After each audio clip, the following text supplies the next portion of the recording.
कई दिनों से आप एक कहानी सुन रहे होंगे, कहानी नहीं बल्कि हकीकत सुन रहे होंगे कि जयपुर में एक लड़की आयुषी ने अनुकंपा के आधार पर नौकरी अपनी मां की नौकरी पाने के लिए कैसे उसकी हत्या कर दी।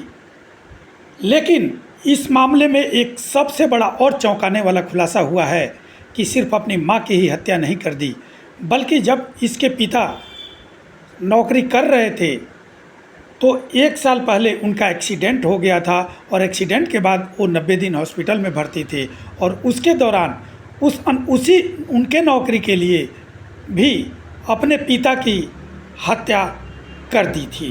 ये चौंकाने वाला मामला सुनने के बाद हर किसी का दिल दहल गया है और किसी को ये विश्वास नहीं हो रहा है कि एक बेटी पहले अनुकंपा के आधार पर नौकरी पाने के लिए अपने पिता को मारती है, फिर 1 साल बाद जब क्योंकि उसकी पढ़ाई पूरी नहीं हो पाई रहती है तो वो नौकरी उसके माँ को मिलती है, तो साथ वो अपने माँ को भी रास्ते से हटा देती है।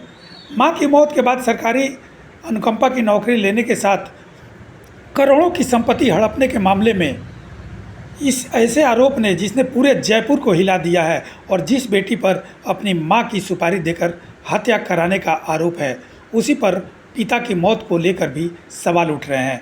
यह दावा किसी पड़ोसी या पुलिस या किसी तीसरे आदमी का नहीं, बल्कि खुद इस आरोपी युवती के सगे मामा का कहना है। क्या सिर्फ यह एक आरोप है या सबसे बड़े राज की शुरुआत? आज हम ये बताने जा रहे हैं। मां की हत्या के आरोप में ये आयुषी शर्मा अब सिर्फ एक मर्डर केस की आरोपी नहीं रह गई है, बल्कि उसके खिलाफ अब एक और सनसनीखेज मामला आया है। उसके मामा के मुताबिक, जो कि राकेश शर्मा नाम है इनके मामा का, और इस लड़की के पिता का नाम विजय शर्मा था। विजय शर्मा को ब्रेन स्ट्रोक आया था। उसके बाद आयुषी और इसका चचेरा भाई बलराम इन्हें लेकर अस्पताल गए थे। परिवार का आरोप है कि कई महीनों तक इलाज की सही जानकारी उनसे छिपाई गई। शिकायत में यह भी आरोप लगाया गया कि जब विजय शर्मा घर लौटे तो उनके कई अंग प्रभावित हो चुके थे और सबसे गंभीर आरोप कि उनकी फीडिंग ट्यूब, यानी जिस ट्यूब से उन्हें भोजन दिया जाता था, वो फीडिंग ट्यूब निकाल दी गई थी और उसके बाद उनकी मौत हो गई थी। सवाल यह भी है कि करीब 90 दिन बीमार की हालत में पहुंचने से पहले आयुषी उन्हें अस्पताल क्यों नहीं ले गई? 3 महीने तक कहीं छुपाकर उनके साथ क्या बर्ताव किया गया?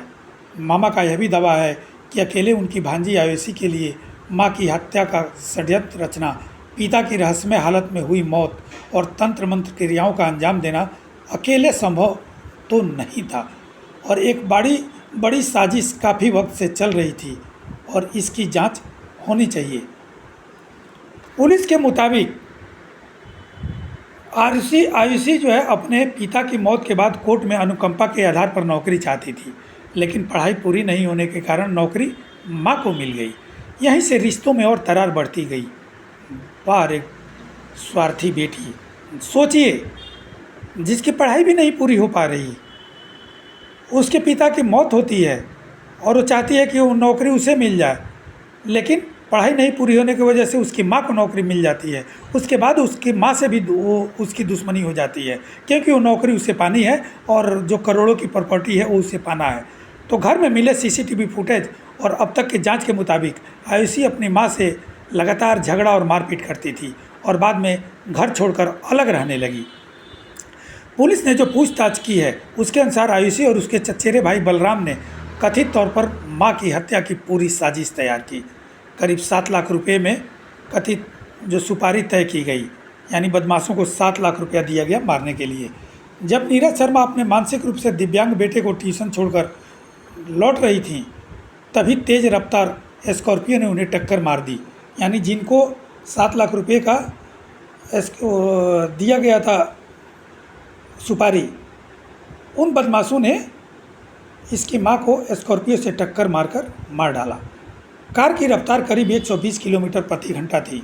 सीसीटीवी, क्राइम सीन और तकनीकी सबूतों के बाद पुलिस इस निष्कर्ष पर पहुंची कि मामला महज सड़क हादसा का नहीं था और यही कारण है कि मृतक नीरज शर्मा की पड़ोसी और रिश्तेदार भी पूरे मामले को आयुषी के पिता की मौत से जोड़कर और उसकी जांच चाह रहे हैं।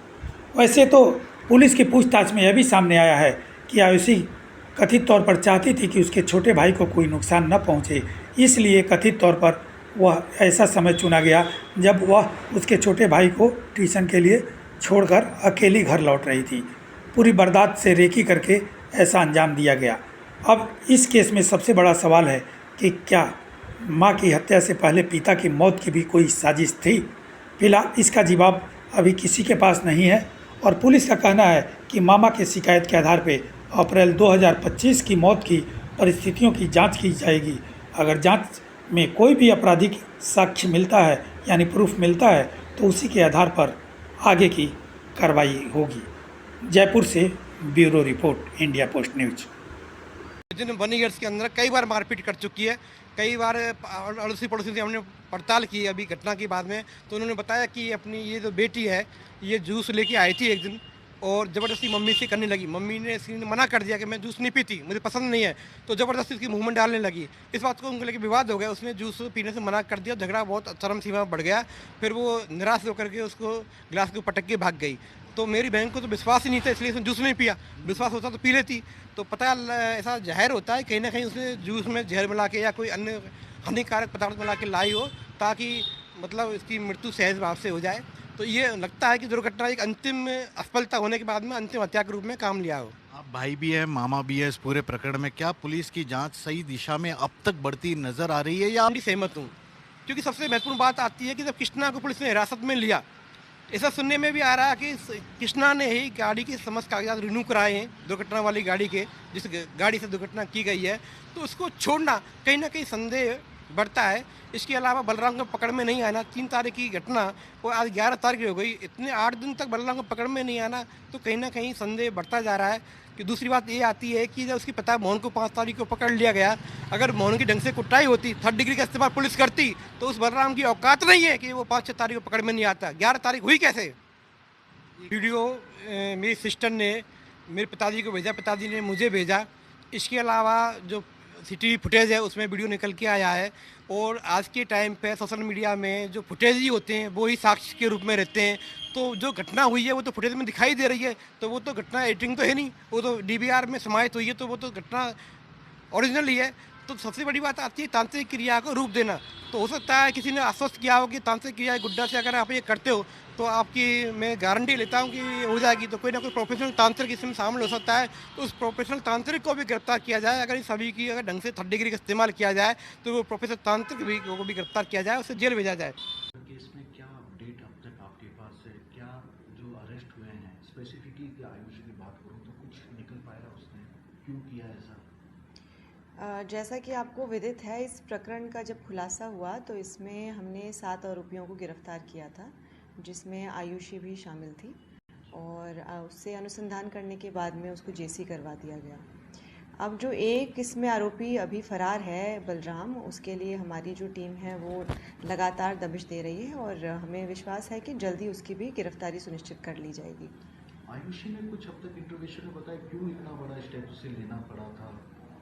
इस संबंध में 2 मुद्दे सामने आए हैं। एक तो संपत्ति का जो विवाद निरंतर परिवार में चल रहा था, एक कारण वो है, और दूसरा नौकरी के संबंध में भी लगातार एक बातचीत ये आ रही थी कि नौकरी किसको मिले, पिता के जाने के बाद में माँ को मिले या बेटी को मिले। इस संबंध में भी एक विवाद की स्थिति लगातार उत्पन्न हो रखी थी। लेकिन वो मुश्किल से 22-23 साल की लड़की है, क्या इतना बड़ा स्टेप खुद अकेली उठा सकती थी? इतना बड़ा एक कॉन्स्पिरेसी क्या रच के, is it possible for her? इतना था आपके लिहाज से अब तक की जो इंट्रोगेशन हुई है?